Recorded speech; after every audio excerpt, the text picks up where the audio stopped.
राधा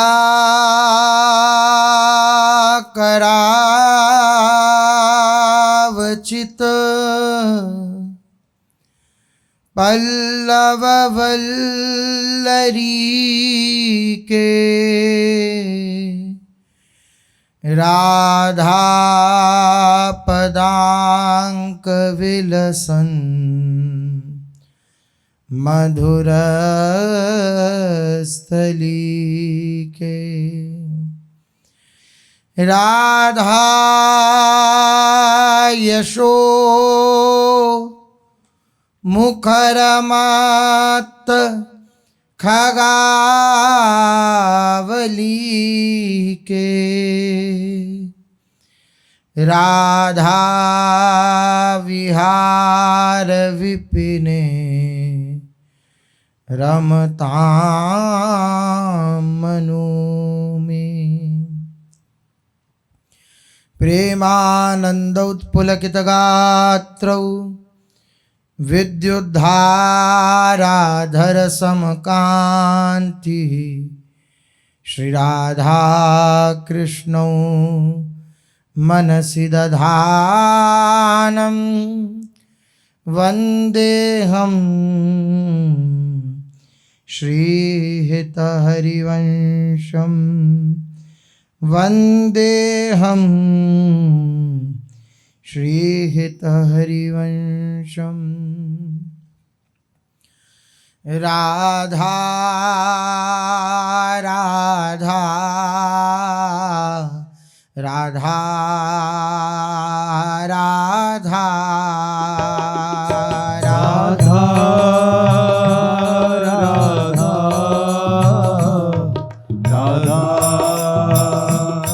राधा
राधा राधा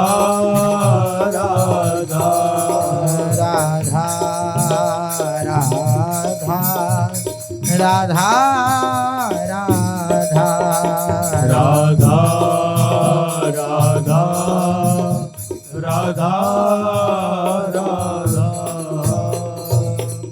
श्री राधा वल्लभ लाल की, महाप्रभु श्री हरिवंश चंद्र जी महाराज की, श्री सद्गुरुदेव भगवान की जय।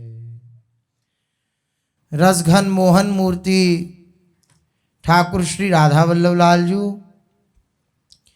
अनंतानंत सखियों की प्राण सजीवन मूरी श्री लाडली जी एवं इन युगल स्वरूपों को हृदय में नित्य नवीन रूप से दुलार करने वाले श्री सद्गुरुदेव भगवान के श्री चरणों में दंडवत प्रणाम है।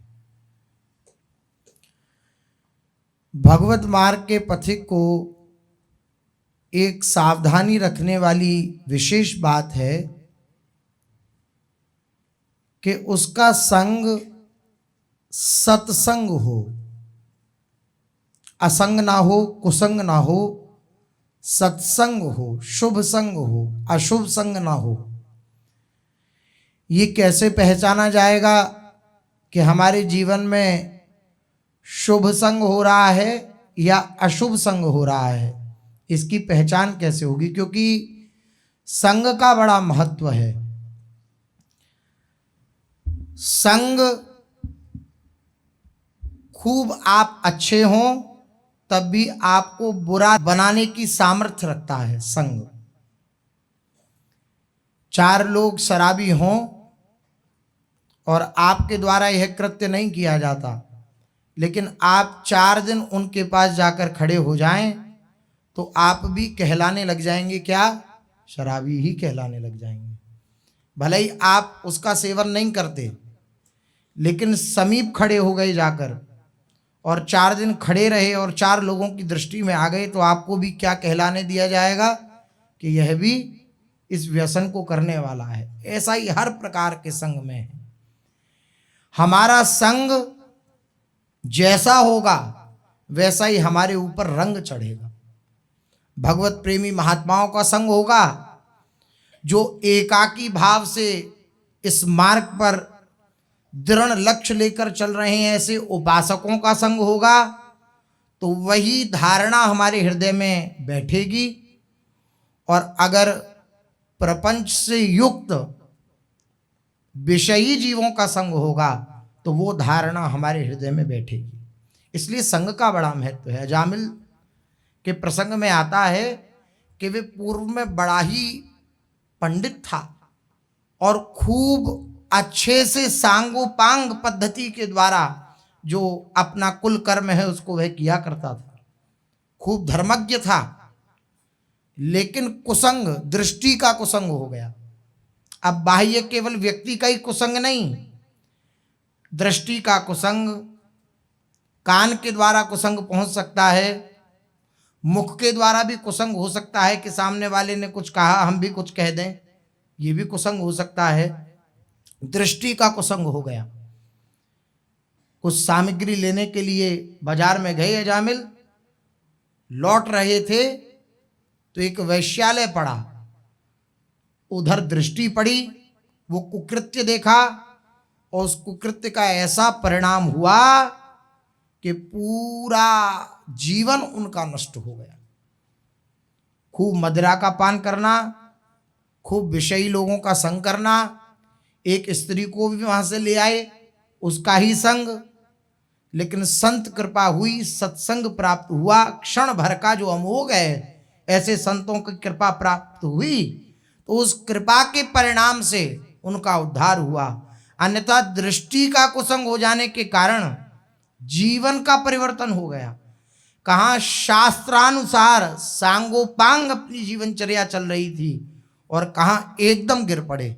तो प्रश्न उठेगा कि जो जीवनचर्या वे चला रहे थे शास्त्रानुसार, क्या उसमें इतनी सामर्थ्य नहीं थी कि वह बचा लेती? सामर्थ्य है, लेकिन अनंत जन्मों से जो हमारा दुस्संग का स्वभाव है वो हमें गिरा देता है। जिसकी ज्यादा हमारे हृदय में संस्कार होंगे वो ज्यादा प्रभावी होता है। अब भजन में लगे लेकिन संस्कार विषय के हैं तो वही चिंतन में आता है कि नहीं आता? संस्कारों का परिणाम होता है। बचाया कैसे? जिस शास्त्रों के अनुसार उन्होंने अपनी जीवनचर्या करी वो बचाया कैसे? संतों का सानिध्य प्रदान कर दिया और संतों की कृपा से उन्होंने कृपा करी और उन्होंने कहा कि तुम अपने जो पुत्र हो, हमारी आशीर्वाद है हमारा कि अब तुम्हारी पुत्र ही होगा, हमारे मुख से निकल गया है, और उस पुत्र का तुम नाम रख देना नारायण, बस और कुछ मत करना, यही हमें तुमसे दक्षिणा चाहिए। अब अजामिल आया लूट आदि करके, देखा कि संत मंडली बैठी है, बुद्धि भ्रष्ट हो चुकी थी, संतों का अपमान करने लगा। बोले अब हमने आपके घर में प्रसाद पाया है, संतों ने कहा हमें दक्षिणा दो।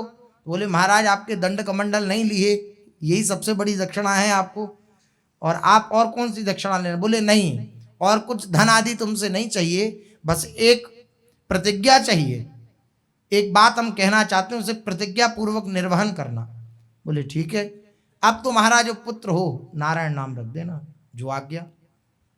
नारायण नाम रखा और इतनी आसक्ति हो गई उस पुत्र पर अजामिल की कि जब मृत्यु का समय आया तो विकलता में यमदूत आए लेने के लिए, क्योंकि जीवन भर दुराचरण किया, तो यमदूत आए लेने के लिए उन्हें देख करके चीख निकली अजामिल की। तो बच्चा खेल रहा था नारायण दूर, तो नारायण से प्रेम था, तो बोला नारायण मेरी रक्षा करो, नारायण मेरी रक्षा कर। तो वह नारायण तो अल्पज्ञ है, जो बच्चा है जिसका नाम नारायण है वह तो अल्पज्ञ है, उसकी बुद्धि कितनी, वो कहाँ रक्षा कर पाएगा। लेकिन जो आदि नारायण है, जो सबसे प्रथम नारायण है, जो नारायण ही है, उनके पार्षदों के कान खड़े हो गए, अर्थात उनके कानों में ये करुण क्रंदन पहुंचा कि कोई हमारे स्वामी का नाम ले रहा है। वो आए झट से और यमपाश से छुड़ा दिया। कहने का तात्पर्य, कुसंग कितनी ऊंची स्थिति से गिरा सकता है, इसलिए भजन कम हो और कुसंग ना हो तो बात बन जाएगी, और भजन खूब हो और कुसंग हो तो भजन का रंग नहीं चढ़ेगा। ये निश्चित बात है, बिल्कुल 100% सत्य बात है। कुसंग का ऐसा रंग है कि सारे भजन के रंग को मिटा सकता है, ऐसा कुसंग का रंग है, क्योंकि अनंत जन्मों से हम कुसंग ही करते आए हैं, इसलिए उसका जल्दी रंग हमारे ऊपर चढ़ता है। इसलिए हम ऐसा संग करें जिस संग से हमारी प्रीति हरि गुरु के चरणों में बढ़े, हमारे हृदय में ऐसा लगने लगे कि संग के द्वारा हमारी प्रीति प्रभु के चरणों में, हरि के चरणों में, गुरुदेव के चरणों में कम हो रही है, तो हम तत्काल ऐसे उस संग को छोड़ दें कि जैसे किसी के हाथ में गलती से सांप आ जाए तो वैसे झटक देता है। किसी गोदी में सांप गिर जाए एकदम, तो क्या करेगा? विचार करेगा कि छोड़ूं या नहीं छोड़ूं, इसे झटकूं या नहीं झटकूं। वो तुरंत पहला काम उसका ये होगा कि वह झटकेगा। इस प्रकार से अपने जीवन को बना ले। कुसंग जैसे ही लगे, और सीधा सा उसका लक्षण महापुरुषों ने बताया, जिनके संग कुमति उपजत है, पड़त भजन में भंग, तजोरे मन हरि विमुखन को संग। ऐसे हरि विमुखों का संग त्याग दो। क्या वेशभूषा बताई हरि विमुखों की? बोले उनकी वेशभूषा नहीं बताई, आंतरिक बात बताई। क्या बताई? कि जिनके संग कुमति उपजत है, जैसी उनकी बुद्धि है वैसी हमारी बुद्धि होने लग जाए तो समझ लीजिए कुसंग हो गया। जैसी उनकी बुद्धि है, जैसे उनका चलन है, जैसे उनका संकल्प विकल्प है, ऐसे हमारे बनने लग जाए तो समझ लीजिए कुसंग हो गया। जिनके संग कुमति उपजत है और पड़त भजन में भंग। हम जिस मार्ग के लिए चले थे, जिस लक्ष्य को लेकर चले थे, उस लक्ष्य के प्रति तो दृष्टि हट गई, अब उस व्यवहार के प्रति दृष्टि आ गई, तो बस अब कुसंग हो गया। इससे बचना बहुत बहुत आवश्यक है, क्योंकि ये कुसंग सर्वनाश करने की सामर्थ्य रखता है, सर्वनाश करने की सामर्थ्य। कुसंग सबसे पहले क्या करता है? श्रद्धा पे प्रहार करता है, और जहां श्रद्धा पे प्रहार हुआ वहां परमार्थ गया, क्योंकि आदौ श्रद्धा, प्रथम हृदय श्रद्धा जो करे, यहां प्रारंभ ही श्रद्धा से है। अब हम अपनी बाल बुद्धि के कारण, बाल बुद्धि इसलिए कहेंगे, बालक में जैसे सही गलत समझने की क्षमता नहीं होती, ऐसी हमारी बचपने की बुद्धि है, बाल बुद्धि है। क्या बुद्धि है? हम अपना सही और गलत नहीं समझते। सही गलत क्या? सही प्रभु हैं, सत्य प्रभु हैं। प्रभु को पाना सत्य है, श्री जी के दिव्य निवृत्त निकुंज में प्रवेश करना ये सत्य है, उनकी सहचरी होकर उनकी सेवा में तत्पर रहना ये सत्य है। इस सत्य को न समझकर और असत्य की सत्ता दे करके हम उसको स्वीकार कर लेते हैं, अपना बना लेते हैं और उसको सत्ता दे देते हैं और उसी में निमग्न रहते हैं और उसकी जो वार्ता करता है वो हमें प्रिय लगता है। ये कुसंग हो गया। जहां सत्य वस्तु है उसकी तरफ से दृष्टि हट गई और असत वस्तु में, व्यक्ति में, स्थान में, परिस्थिति में हमारी वृत्ति लग गई, हमारी दृष्टि लग गई, ये कुसंग हो गया। नहीं, अगर खूब ठंडे दिमाग से सोचा जाए, महापुरुषों की वाणी को सीधे स्वीकार किया जाए और खूब एकांत में अगर हम अच्छे से सोचें तो विचार में तो यही आएगा सत्संग के प्रभाव से कि है तो संसार असत्य ही। अपनी मान्यताओं को हटा के से सोचें तो, अगर एकांत में सोचें तो ना पिता, पुत्र, पत्नी आदि कोई भी सत्य तो नहीं है। सत्य तो केवल प्रभु है ना। अच्छा, जीवन भी किन के लिए मिला है? प्रभु के लिए मिला है। ये हम जब से महापुरुषों का संग प्राप्त हुआ है तब से सुन रहे हैं, आज से ही थोड़ी। जब से प्राप्त हुआ है महापुरुषों का संग तब से इस बात को सुन रहे हैं कि मनुष्य जीवन प्रभु प्राप्ति के लिए है। अब बालक बुद्धि क्या है, बच्चा बुद्धि क्या है कि अब हम उस सत्य प्रभु की तरफ न बढ़कर हम असत को सत्ता दे देते हैं और असत की वार्ता को उस कुसंग के कारण स्वीकार कर लेते हैं। और उससे क्या होता है कि जिस लक्ष्य को लेकर के सब कुछ छोड़ा था, जिस लक्ष्य को लेकर के बड़ी बड़ी वस्तुओं को त्याग करके निम्नावस्था में रह रहे हैं, उस लक्ष्य की प्रति दृष्टि हट गई और उस व्यवहार की प्रति दृष्टि हो गई। अब तब ये क्या हुआ? ये बालक बुद्धि हुई। कोई बालक खिलौना टूट जाए उसका और वो खूब पिपिया पिपिया के रोने लगे, खूब आंखों को मलमल के, तो माँ बाप हंसते हैं। क्यों हंसते हैं? जैसा कष्ट वे बालक पा रहा है, क्या ऐसा कष्ट माँ बाप को होता है? वो जानते हैं झूठा खिलौना, हम तुम्हें दूसरा ला के देंगे, हम तुम्हें दूसरा दे देंगे, और वो हंसते हैं कि देखो खिलौने के लिए रो रहा है। ऐसी हमारी भावना है, ऐसी हमारे चित्त की स्थिति है। हम छोटे छोटे जो झूठे खिलौने हैं उनके लिए रोने लगते हैं, उनके लिए व्याकुल होने लगते हैं, तो प्रभु मुस्कुराते हैं। लोगों का प्रश्न रहता है ना, इतनी बड़ी बड़ी घटना घट जाती है, प्रभु का दुख नहीं होता क्या?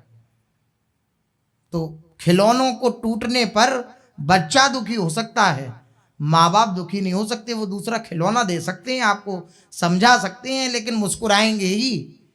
वो उनको वो कष्ट नहीं होगा जो बालक को कष्ट हो रहा है। ऐसा ही है, क्योंकि वो जान रहे हैं कि खिलौना है, सत्य वस्तु नहीं है। अब उन्होंने जो मान रखी है सत्य वस्तु, उस पर आंच जब आएगी तो उन्हें कष्ट होगा। लेकिन महापुरुषों ने ना उस बच्चे की जो खिलौने की वस्तु उनको सत्य माना है, न बड़े की खिलौने की वस्तुओं को सत्य माना है। उन्होंने सत्य प्रभु को माना है, तो वो ना इसमें दुखी होते ना इसमें दुखी होते, वो अपने प्रभु में परम सुखी होते हैं। इसलिए संग का बड़ा प्रभाव है। हम संग के प्रभाव से बचें। बचने का सीधा सा उपाय, कोई कितना भी बड़े उच्चासन पे बैठा हो, लेकिन हमारे हृदय में अगर भगवान और गुरु के प्रति प्रीति कम होने लग जाए तो हम उसका संग नहीं करेंगे। यह हमें कसौटी अपने दिमाग में रखनी पड़ेगी। साधक वही है जो अपने साथ इन सब बातों को रखे और प्रतिक्षण जिसका संग करे जांच करता रहे अंदर से, मैं इसका संग कर रहा हूं, इसके द्वारा मेरी प्रीति प्रभु के चरणों में बढ़ रही है या नहीं बढ़ रही, क्या है क्या नहीं है। मेरी बात गुरु चरणों के प्रताप से बनेगी, उनका प्रताप का जो भाव है मेरे हृदय में वो कभी कमजोर ना हो, इस बात की मैं सावधानी नित्य निरंतर रखता रहूं, वरना हमारे इस बचपने में हम अपना जीवन खो देंगे। ये बचपना ही है। व्यवहार को सत्य समझना एक साधक के लिए बचपना है, बालक बुद्धि है। इसलिए व्यवहार की सत्ता ना मान करके प्रभु की सत्ता माने, निरंतर अच्छे संग में रहने की चेष्टा करे। निरंतर महापुरुषों की आज्ञा है, निरंतर अच्छे संग में रहने की चेष्टा करे। कोई भी ऐसा क्षण ना हो जहां कुसंग हो जाए, क्योंकि जहां क्षण भर का कुसंग हुआ वहां बुद्धि का परिवर्तन होने में देर नहीं लगेगी। अच्छा संग केवल मनुष्य का ही नहीं, केवल मनुष्य की बात नहीं हो रही है यहाँ। अच्छा संग केवल मनुष्य का ही नहीं, प्रत्येक अच्छी वस्तु का संग हो। बुरा स्थान ना हो, बुरा खान पान ना हो, बुरा साहित्य ना हो, बुरे दृश्य ना हो, इंद्रियों द्वारा ग्रहण होने वाली सभी वस्तुएं जो बुरी हों उन्हें त्याग दे, उनका संग ना करे। ऐसा खान पान ना करे, ऐसा स्थान में ना रहे, ऐसे लोगों से ना मिले, ऐसे साहित्य ना पढ़े, ऐसे दृश्य ना देखे जो इंद्रियों को और बलवान बनावे, ऐसे दृश्य ना देखे। इन सब बुरी वस्तुओं से बचे, त्याग दे। जिन वस्तुओं से भगवान की रति बढ़े, जिन वस्तुओं से भगवान के प्रति प्रेम बढ़े वे शुभ, और जिनसे विषयों की रति बढ़े वे अशुभ। इस बात को हृदय में धारण करना। ये एक सूत्र, जिन विषयों से, जिन वस्तुओं से भगवान में रति बढ़े वे हमारे लिए क्या हैं? शुभ हैं। और जिन वस्तुओं से, जिन व्यक्तियों से, जिन विषयों से भगवान में रति कम हो जाए और विषयों में रति बढ़े वे हमारे लिए क्या हैं? अशुभ है। इस बात की हमेशा कसौटी रखे अपने दिमाग में। और ये सब गणित तभी तक रखना पड़ता है जब तक लक्ष्य दृढ़ नहीं होता।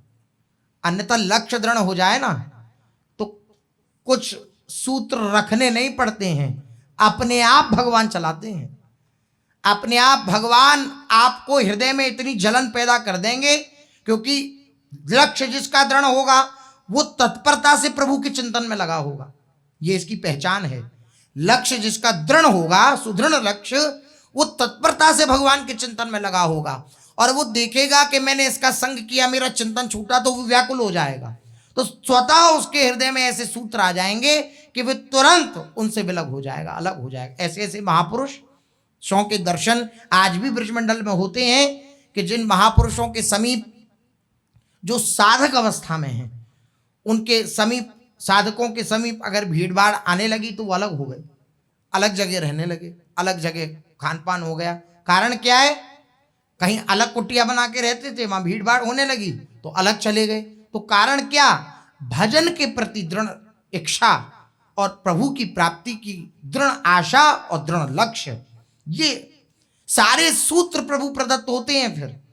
फिर समझना समझाना नहीं पड़ता है, फिर भगवान बैठ करके उसको चलाते हैं जिसका दृढ़ लक्ष्य होता है। ये तो जिनका लक्ष्य कमजोर है उनको समझने और समझाने की बात होती है। अब जैसे हम लोगों का लक्ष्य जो है वो कहीं ना कहीं शिथिल हो जाता है बार बार, तो फिर बार बार महापुरुषों की वाणी जागृत करती है।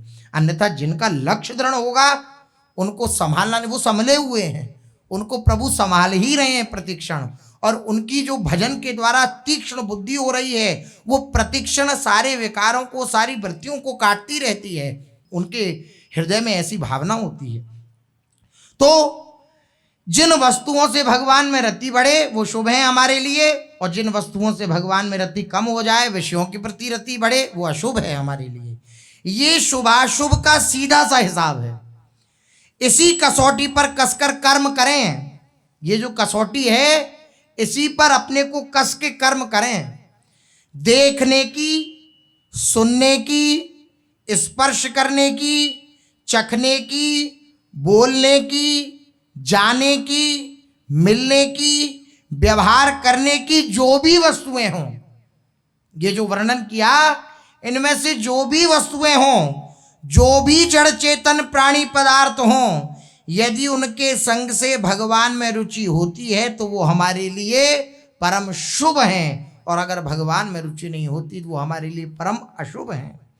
तुलसी सो सब भांति परम हित, पूज प्राण ते प्यारो, जासो होए स्नेह राम पद, ए तो मतो हमारो।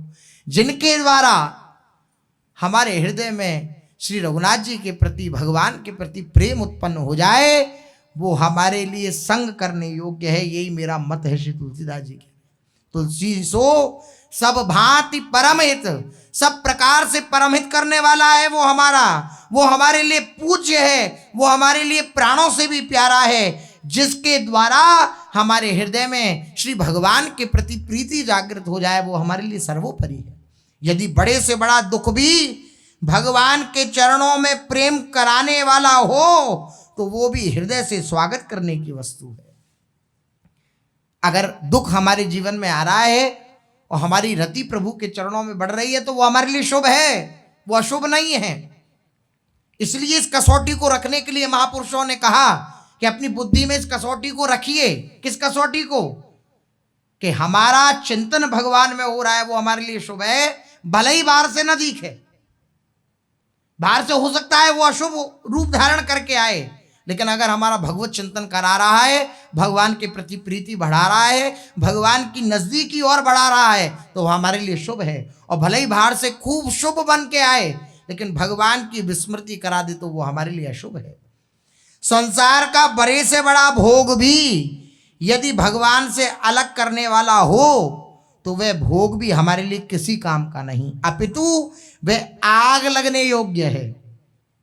वह भोग जो बहुत सुंदर दिख रहा है, जिस भोग के लिए हम जीवन भर लालायित रहे, वो भोग भी मिल जाए, लेकिन वे भोग भगवान की विस्मृति कराने वाला है, भगवान का विस्मरण कराने वाला है, तो वह हमारे लिए स्वीकार्य नहीं है, उसमें आग लग जाए। श्री तुलसीदास जी की वाणी, जरऊ सो संपत्ति, वो संपत्ति जल जाए। जरऊ सो संपत्ति सदन सुख, सुहृद मात पितु भाई, सनमुख होत जो राम पद, करई न सहस सहाय। सन्मुख होत जो राम पद, करई न सहस सहाय। अगर सहर्ष हमारी सहायता कोई भगवान के मार्ग में नहीं करता है तो वो संपत्ति जल जाए, वो सदन, वो घर जल जाए। जो भगवान से हमारी प्रीति को नहीं जोड़ते, भगवान से हमें विलग कर देते हैं। नहीं सो माता पिता नहीं, मित्र पुत्र को नहीं, श्री ध्रुवदास जी कह रहे हैं। इसलिए इस बात को, इसलिए जो भगवान का भक्त होता है वो निरपेक्ष होता है। निरपेक्ष क्यों होता है? वो केवल और केवल अपने प्रभु पे दृष्टि रखता है और किसी पे दृष्टि नहीं रखता। और वही सच्चा उपासक है, वही सच्चा साधक है, और वही सिद्ध महापुरुष बनता है जिसकी दृष्टि केवल और केवल प्रभु पे होती है। अगर इधर उधर गई तो फिर इधर उधर जाना पड़ जाएगा। राई के सम चलत ही होत और की और, राई के समान भी इधर उधर पग धरे तो इधर उधर हमारा जीवन चला जाएगा। इसलिए बुद्धिमान मनुष्य तो वही है जो अपनी बुद्धि का सही उपयोग करे। क्या सही उपयोग करे? अपने शुभ और अशुभ की जानकारी रखे, क्या और शुभ है और क्या हमारे लिए अशुभ है, इस बात की हृदय में जानकारी रखे। उसकी बात महापुरुषों ने वर्णन करी। जो भगवान की स्मृति कराए वो हमारे लिए शुभ, जो हमारे हृदय में भगवान की विस्मृति करा दे वो हमारे लिए अशुभ है। इस कसौटी को लेकर के जब हम जीवन में चलेंगे तो हमें सत्संग प्राप्त होगा, हम सत्संग करेंगे। और इससे विपरीत चलेंगे तो अर्थात इसका सीधा सा अर्थ है कि हमने कुसंग अपने जीवन में धारण कर लिया, हम कुसंग कर रहे हैं। इसलिए अपने दुश्मन अपने आप ना बने। कभी ऐसी, क्योंकि साधक हैं, त्रुटि भी हो जाए कि व्यवहार पक्ष में हम खूब दृढ़ता से लग भी जाएं कि हमने खूब अच्छे से उन बातों को हृदय पे ले लिया या उन बातों को बहुत गहराई से सोचने लगे, तो एकांत में हमें सत्संग के प्रभाव से ऐसा हो जाना चाहिए कि बिल्कुल साधक का स्वभाव क्या हो, झटक दे सारी बातों को। नहीं, सत्य वस्तु तो प्रभु है ना। अच्छा, ये शास्त्र भी कहते हैं, गुरुजन भी कहते हैं। अब हम अपनी बुद्धि के अनुसार तौलें तो फिर बात, फिर हमारी बुद्धि है ही कितनी सीमित है। इसलिए शास्त्र तो यही कहते हैं, गुरुजन तो यही कहते हैं कि सत्य वस्तु प्रभु हैं, हमें केवल उनके प्रति दृष्टि रखनी है। लग सकता है कठिन, लेकिन ये जो मन बार बार जो हृदय में कह रहा है ना, कठिन है, कठिन है, कहना आसान है, कठिन है, बस इस बात को दबाते चला जाए। इस बात को नहीं दबाएंगे तो मन परास्त करता चला जाएगा। नहीं, हमें केवल और केवल गुरु वचनों को अपना जीवन बनाना है, गुरु वचनों को अपना जीवन बनाना है। गुरुदेव के जो वचन हैं, शब्दों पे ध्यान दीजिएगा, गुरुदेव के जो वचन हैं उनको हमें अपना जीवन बनाना है, उसके अनुसार चलना है, उसको अपना जीवन बना करके हमें आगे बढ़ना है। तो निश्चित रूप से गुरु वचनों के प्रभाव से हमें श्री जी का दर्शन हो जाएगा, गुरु वचनों के प्रभाव से हमें श्री जी की सन्निधि प्राप्त हो जाएगी। चलते हैं महाप्रभु श्री हितरिवंश चंद्र जी महाराज के चरणों में, जहां उनके चरणों में अनंत अनंत उनके परिकर जो उनसे प्रेम करते हैं, अपना जीवन मानते हैं श्री हित प्रभु को, महाप्रभु को, उनके चरणों में चलते हैं और उनके चरित्र का श्रवण करते हैं। श्री महाप्रभु जी के आश्रित जनों की चर्चा चल रही है, जिसमें श्री दामोदर दास जी सेवक जी महाराज की चर्चा अपने लोग कथन श्रवण कर रहे हैं। पूर्व में अपने लोगों ने श्रवण किया कि स्वामिनी जी के हृदय में निकुंज में आया हित सजनी जी की सेवा को देख करके कि ये हित सजनी मेरे से कितना लाड़ दुलाड़ करती हैं, कितना मुझे प्रेम करती हैं। तो उनके हृदय में व्याकुलता उत्पन्न हुई कि मेरे जीवन में ऐसा कब होगा कि मैं श्री हित सजनी जी को लाड़ दुलार करूं। ऐसा प्रेम करने वाले हैं, संसार के लोग हमें क्या सहयोग कर देंगे, संसार के लोग हमें क्या प्यार दे देंगे जैसा प्यार स्वामिनी देती हैं। और वे स्वामिनी का परिचय किन्होंने दिलाया? श्री गुरुदेव भगवान ने दिलाया। केवल जो परिचय उन्होंने हमसे कराया है उस परिचय पे दृष्टि हो, और किसी परिचय पे दृष्टि होगी तो इधर उधर भटक जाएंगे। श्री स्वामिनी जी के हृदय में आया सेवकाई का भाव, हृदय में आया कि मैं हितजू की सेवा करूं। हितजू ने जैसा मुझे लाड़ लड़ाया ऐसा मैं भी लाड़ लड़ाऊं। तो हमारी श्री स्वामिनी जी हरियाली तीज के दिन गढ़ा ग्राम में श्री सेवक जी के रूप में प्रकट हुई। आहा, गौड़ देश में गढ़ा निवास, तहां बसे जु चतुर्भुज दास, तिनकी सेवक सो निज प्रीति, कपट रहित सौजन्य विनीति।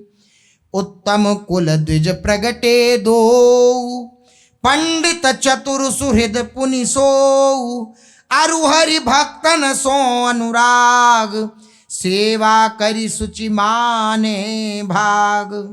मध्य प्रदेश में गौड़वाना अंचल है, उस गौड़वाला अंचल में स्थित है गढ़ा ग्राम।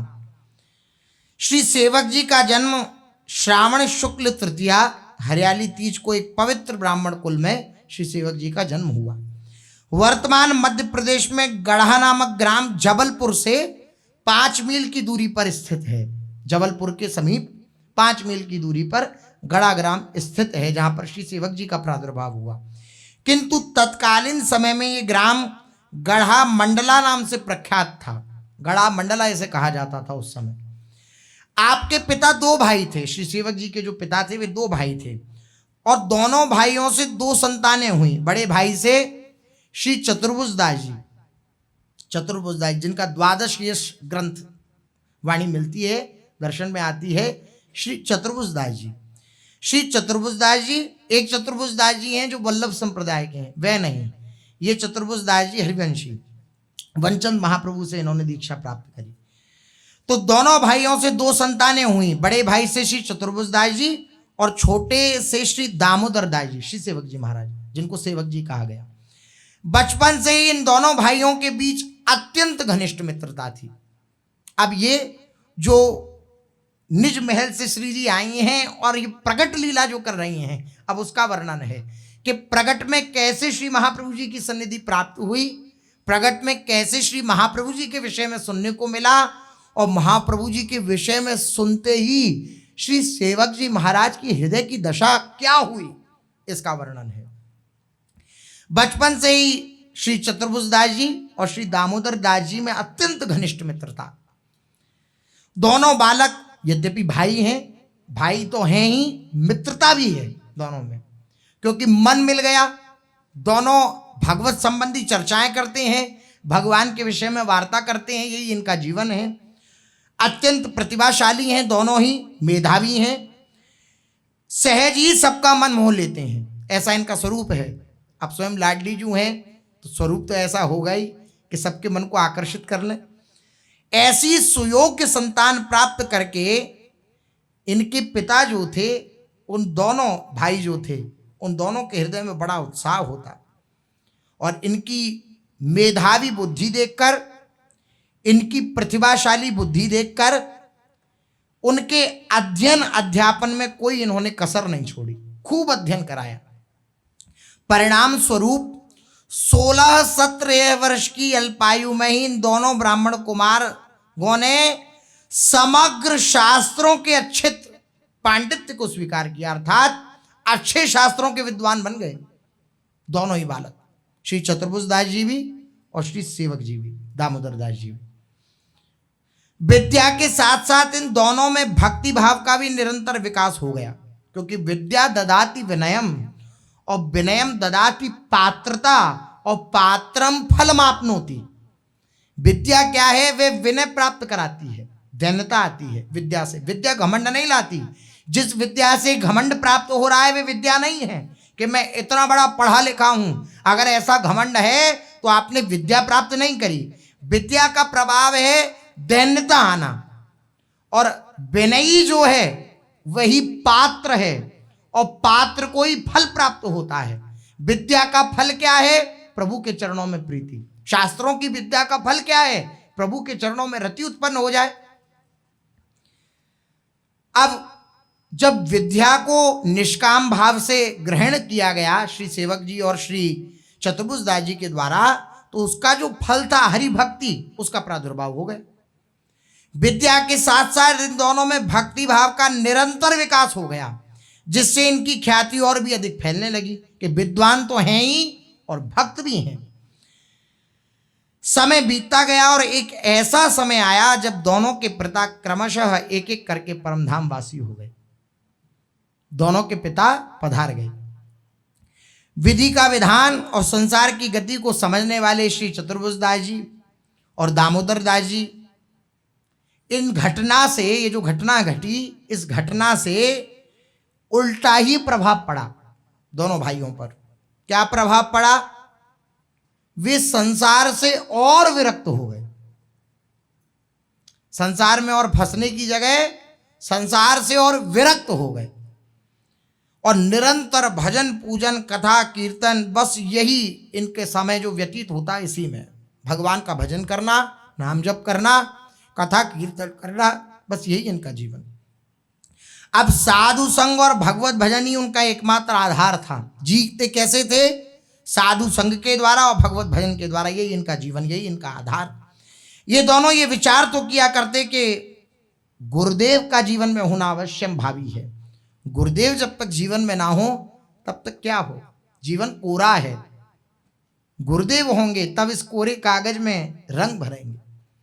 किंतु बहुत समय निकल जाने के बाद भी ये निश्चय नहीं कर सके कि गुरुदेव को कैसे स्वीकार करें, किनको गुरु स्वरूप में स्वीकार करें। ये भावना हृदय में नहीं आ पा रही थी। उन दिनों धर्म के प्रचार प्रसार के लिए आचार्यजन, संत महात्मागण अपने साथ अनेक संतों की जमात बनाकर स्वतंत्र भाव से गांव-गांव, नगर-नगर में विचरण करते थे। अब तो बहुत कम हो गया है, पहले संतों की जमात चलती थी। इन संतों के उपदेशों एवं सत्संग के माध्यम से समाज में आध्यात्मिक जागृति का संचार होता। जमात जो होती थी संतों की, संतों का मंडला चलता था, मंडली जिसे मंडला कहते हैं, वह मंडला चलता था, तो वह उसका प्रभाव ये होता था कि समाज में आध्यात्मिक जागृति होती थी। लोगों के हृदय में संतों के प्रति भावना जागृत होती थी, संत सेवा के प्रति महत्व बुद्धि होती थी। ये प्रभाव होता था। लोगों की आस्थाएं मजबूत होती थी अपने धर्म के प्रति, एवं वे धर्म और भक्ति की ओर आकर्षित होते थे। ये इसका प्रभाव था जो जमात चलती थी। अतएव जब कोई साधु मंडली गौड़वाना प्रांत जाती तो उनमें से प्राय अधिकांश संतों की टोली चतुर्भुज दास जी एवं दामोदर दास जी के गढ़ा में अवश्य जाती, क्योंकि ख्याति फैल जाती है ना भगवत भक्तों की कि अमुक जगह जाओ, वहाँ उनका दर्शन करना हो, वो संतों की बहुत अच्छी सेवा करते हैं। ये संतों में आपस में चर्चा हो जाती है। तो अवश्य सब संत मंडली वहाँ आती गढ़ा। अगर उस गौड़वाना प्रांत में आते संतों का मंडलावे आता तो गढ़ा जरूर आता, क्योंकि इन दोनों भ्राताओं का हरि भक्तों से स्वाभाविक अनुराग था तथा ये दोनों ही संत भक्त जनों की सेवा हार्दिक प्रीति से करते थे, हृदय से करते थे, स्वयं को परम सौभाग्यशाली मानते थे। संतों की सेवा करके अपने को सौभाग्यशाली मानते थे। एक दिन रसिक उपासक आए। अब इनकी ये निष्कपट प्रीति भगवान के चरणों में, संतों के चरणों में, उसका फल आ रहा है। क्या फल आ रहा है? वृंदावन के रसिक पहुंच रहे हैं गड़ा ग्राम में। वृंदावन के जो श्री महाप्रभु जी के निज आश्रित हैं, वे दिव्य रसिकगण गड़ा ग्राम में पहुंच रहे हैं।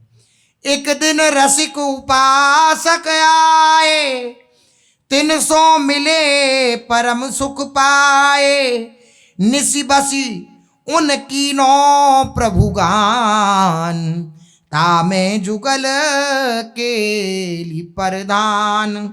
रसिकन इनकी श्रद्धा जानी, पूछी शिष्य कहाँ के मानी, अब ही विचार करत हैं वही, तुम जो बतावहु सो गुरु सही।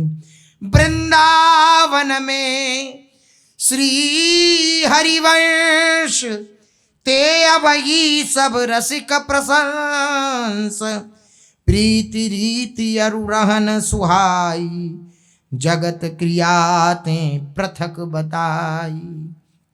एक बार श्री वृंदावन से रसिक उपासकों की एक टोली, साधु मंडली गड़ा पहुंची।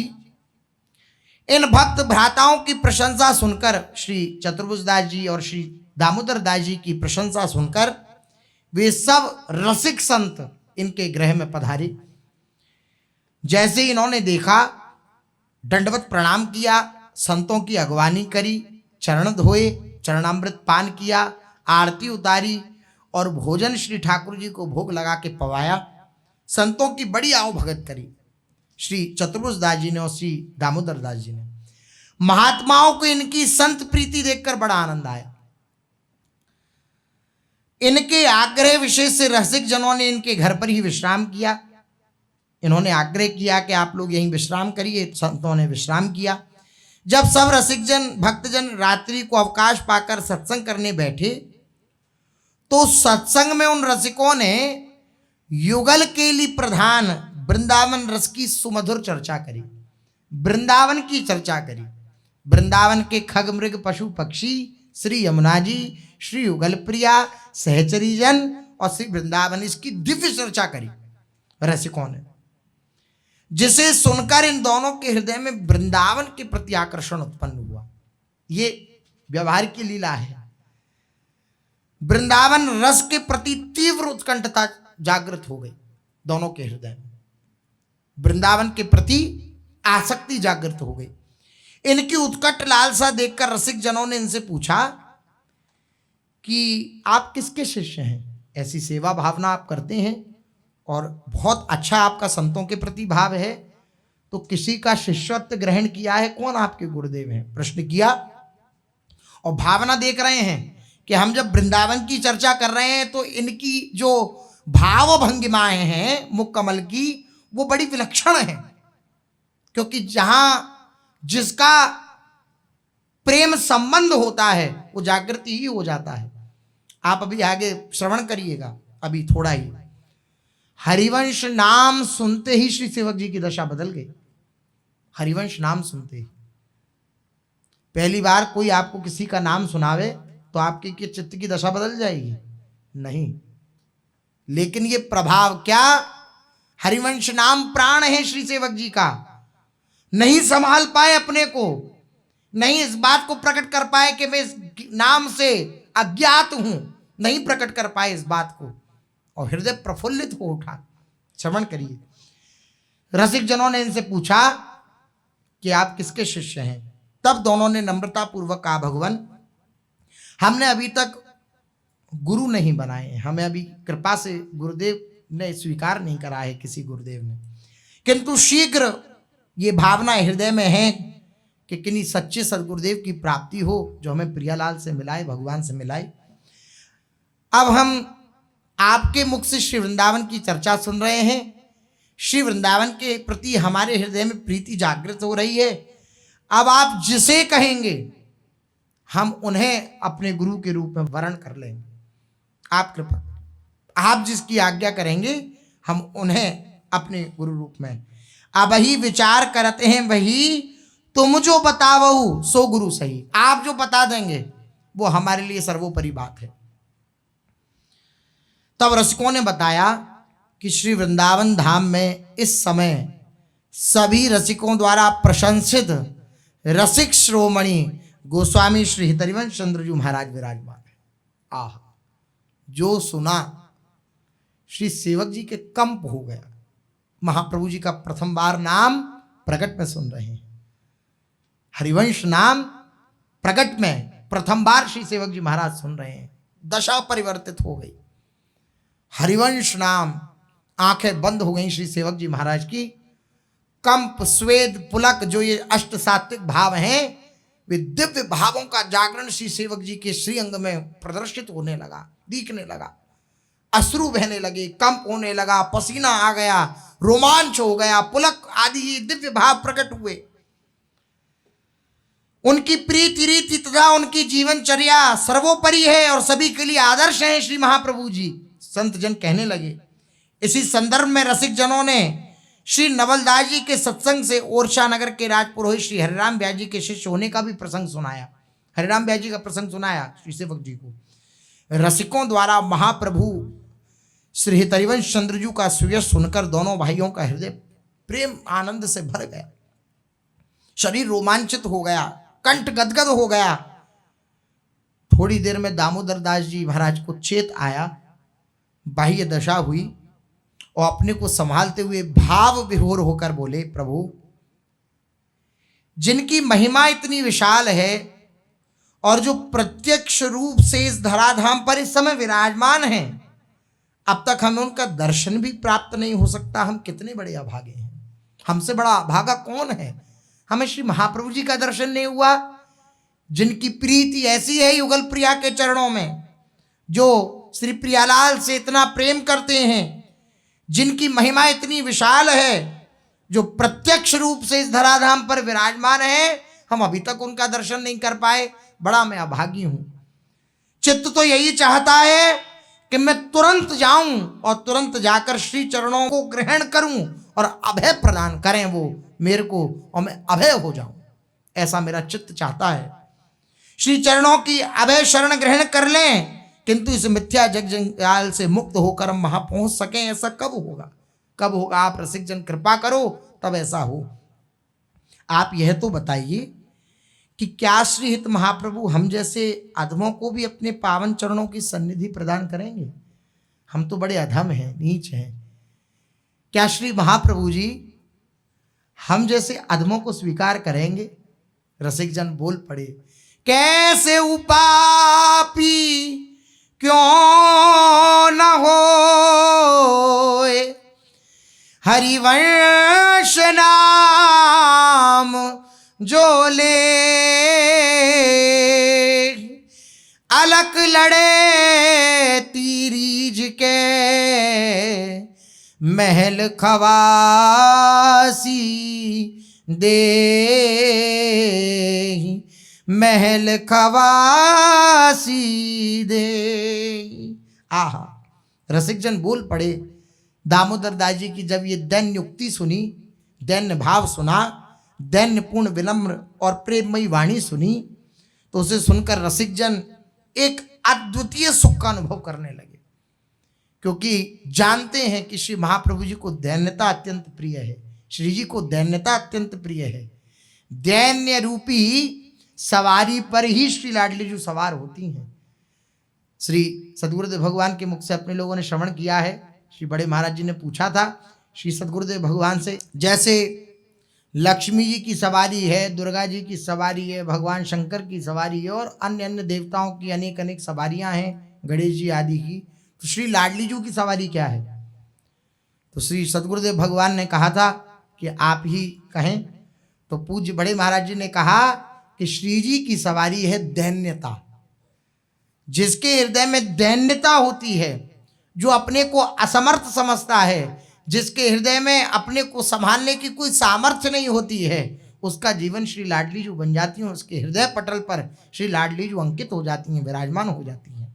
ऐसा दैन्य भाव जब देखा रसिक जनों ने श्री सेवक जी का, तो हृदय प्रफुल्लित हो उठा कि अब बात बन जाएगी, क्योंकि जिस रस के लिए जो पात्रता चाहिए वो पात्रता श्री सेवक जी के पास है, दामोदर दास जी के पास है। क्या दैन्य रूपी पात्र है इनके पास। इस पात्र में श्री प्रियालाल का प्रेम रस जरूर भरा जा सकता है।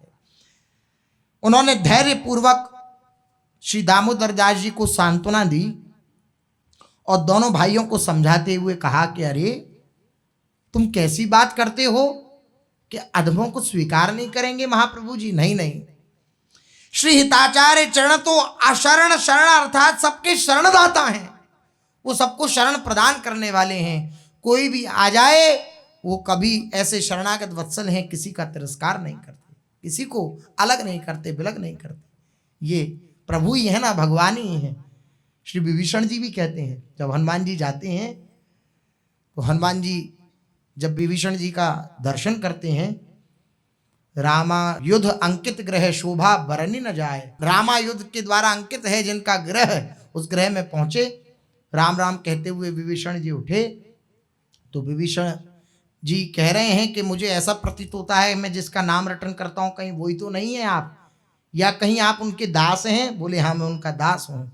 तो विभीषण जी प्रसंग को संक्षिप्त करके विभीषण जी कहते हैं क्या रघुनाथ जी मुझे स्वीकार करेंगे मुझ जैसे अधम को। तो हनुमान जी महाराज कहते हैं कि ऐसी बात क्यों कहते हो, अरे प्रात ले जो नाम हमारा तेही दिन ताही न मिले आहारा। हमारा सुबह से वो कोई, हम बंदर हैं, चंचल कहा जाता है और बंदर को मूर्ख भी कहा जाता है। हनुमान जी महाराज की दैन्यता। बोले हमारा कोई सुबह सुबह नाम ले ले तो उसको दिन भर आहार की प्राप्ति ना हो, ऐसे हैं हम। लेकिन अस में अधम सखा सुनी मोहू पर रघुवीर।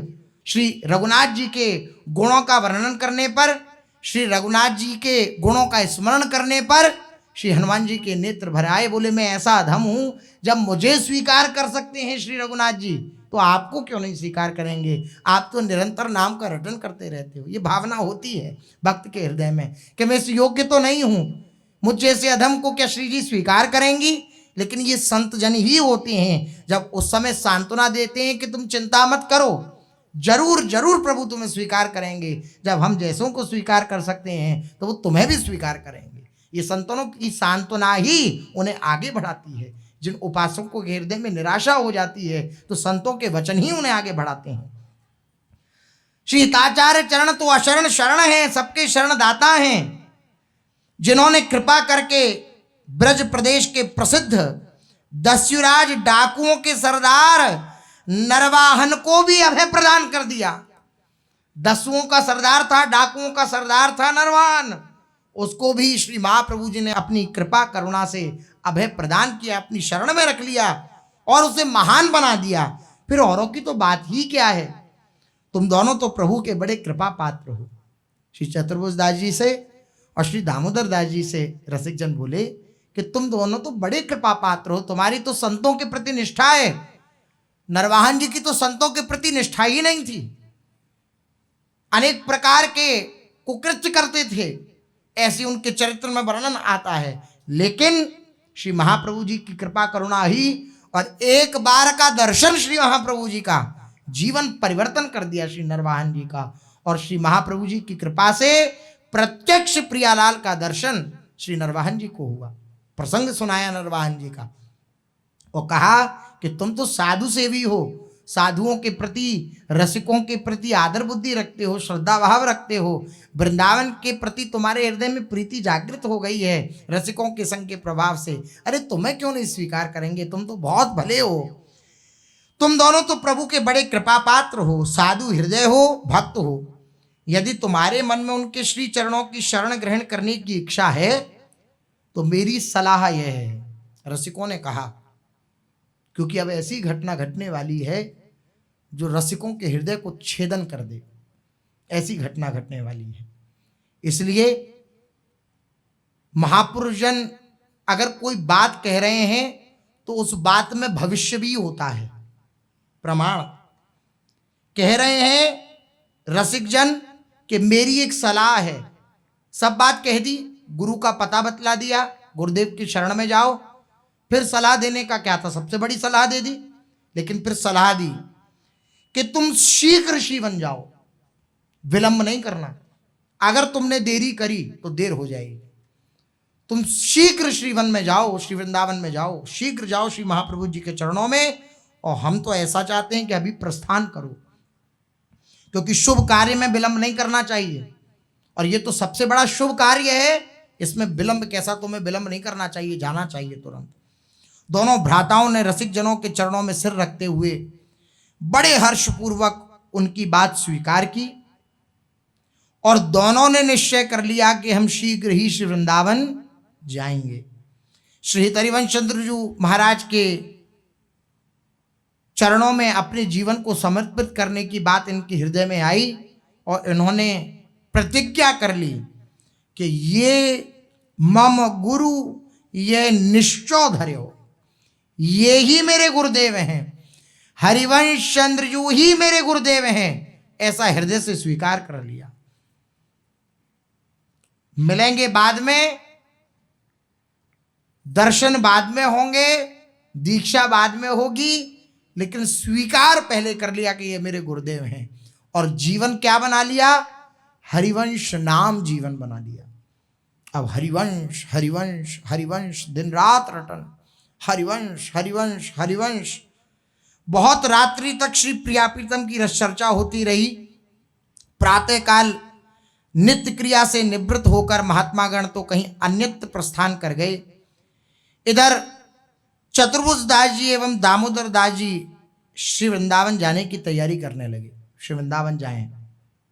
किंतु जब चलने को तैयार हुए तो अकस्मात किसी कार्य विशेष के कारण दोनों को विवशता पूर्वक 3 महीने के लिए रुकना पड़ा।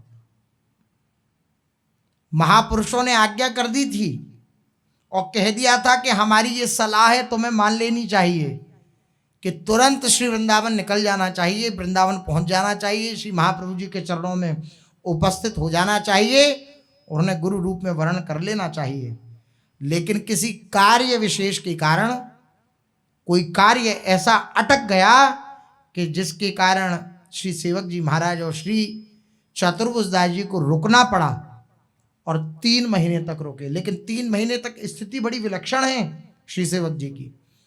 हरिवंश हरिवंश हरिवंश हा हरिवंश हा हरिवंश, बस ऐसा उच्चारण करते हैं दिन रात।